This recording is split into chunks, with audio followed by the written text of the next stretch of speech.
श्रीराम जय जय राम. श्री समर्थांचं स्फुट काव्य. समर्थ रामदास स्वामींचे राममंत्राचे श्लोक. लेखन व वाचन सौ मनीषा भास्कर अभ्यंकर. हरे राम हा मंत्र सोपा जपारे. श्लोक 35 व 36. श्लोक 35. बहुढी गमागे पुढे मोहरांचे, मदोन्मत्त होऊन या तेथे नाचे. असे गर्व त्याला नरकासी थारे, हरे राम हा मंत्र सोपा जपारे. समर्थ सांगतात, मागे पुढे मोहरांचे खूप ढीग जमा करतस आणि त्यामध्ये मदोन्मत्त होऊन नाचत असतोस, परंतु जो गर्विष्ठ असतो त्याचे नरकात स्थान असते. त्यापेक्षा हरे राम या मंत्राचा जप तू का करत नाहीस? मनुष्य पोटासाठी म्हणून धन मिळवत असतो, पण जसे धन मिळत जाते तसे त्याचे पोट मोठेच होत जाते. कितीही धन मिळाले तरी समाधान नाही. समर्थांच्या काळी धन मोहरांच्या स्वरूपात होते. मोहरांचे कितीही ढीग झाले तरी त्याची धन मिळवण्याची हाव काही सुटत नाही. त्या धनाने तो मत्त होऊन जातो. 7 पिढ्यांची कमाई करून ठेवली तरीही ती त्याला कमीच भासते.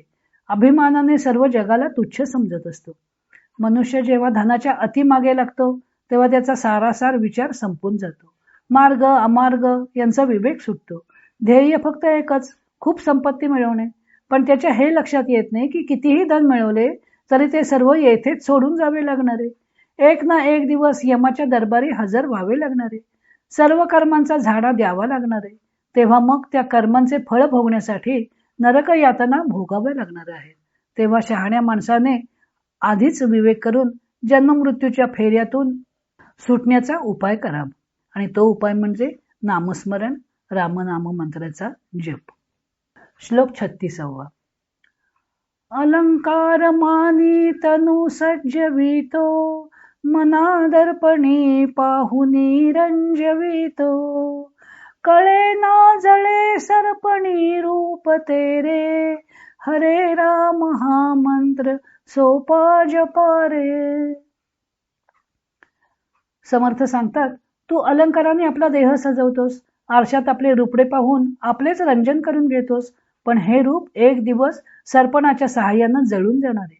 हे तू लक्षात घेत नाहीस. त्यापेक्षा हरे राम या सोप्या राममंत्राचा जप तू का करत नाहीस? समर्थ मनुष्य कसा वागतो त्याचे वर्णन करत आहेत. इहलोकी जन्म घेतल्यानंतर नाना सुखोपभोग भोगावेत अशी त्याची वासना असते. देहात रजोगुणाचा संचार झालेला असतो. बरे खावे, बरे जेवावे, बरे ल्यावे, बरे नेसावे, दुसऱ्याचे अभिळ असावे, तो रजोगुण. सगळ्या चांगल्या गोष्टी मिळवण्याचा तो प्रयत्न करत असतो. देहाचे कोड कौतुक करण्यात रमून गेलेला असतो. चांगली वस्त्रे, चांगले अलंकाराने शरीर सजवणे यात त्याला मोठी धन्यता वाटत असते. आपले रूप सजवून आरशात पाहणे हाही त्याचा छंद असतो. देहाच्या पलीकडे त्याचे विचार जातच नाहीत. बरे खावे, बरे जेवावे इथपर्यंत सुद्धा वासना असणे ठीक आहे, परंतु तो तेवढ्यावर थांबत नाही. सतत दुसऱ्याची बरोबरी करत असतो. दुसऱ्या मनुष्या इतके धन आपल्याला कसे मिळेल येथून सुरुवात होऊन त्याचा शेवट दुसऱ्याचे धन आपल्याला कसं मिळेल इथपर्यंत पोहोचतो. ज्या शरीरासाठी रूप चांगलं दिसावं त्यासाठी तो प्रयत्नशील असतो. ते शरीर, ते रूप एका क्षणात अग्नीमध्ये भस्मसात होणार आहे हे त्याच्या गावीही नसतं. जन्म व मृत्यू यामध्ये एका श्वासाचं अंतर असतं. उद्याचा दिवस राहू दे, पण पुढचा श्वास मिळणार आहे की नाही हेही माहीत नसतं. पण तरीही या क्षणभंगुर शरीरासाठी तो किती बरे धावत असतो.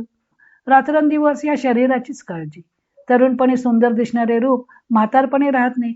केस पांढरे होतात, दात पडतात, शरीर जीर्ण होऊन जाते व शेवटी एक दिवस मृत्यूच्या स्वाधीन व्हावे लागते. ही क्षणभंगुरता जोपर्यंत लक्षात येत नाही तोपर्यंत त्याच्या वागण्यात सुधारणा होणार नाही. कबीर सांगतात, जीवन जौवन राजमद अविचल रहै न कोय, ज्यू दिन जाय सतसंग में जीवन का फल होय. जीवन, यौवन व राज्याचा अहंकार या गोष्टी स्थिर नाहीत. त्या एक ना एक दिवस जातील, परंतु जो दिवस सत्संगात व्यतीत होईल तेच जीवनाचे यथार्थ फळ आहे.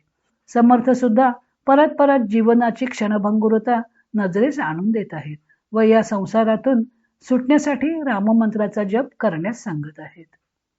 आता या पुढील श्लोक आपण पुढच्या भागामध्ये पाहूया. आज इथेच थांबूया.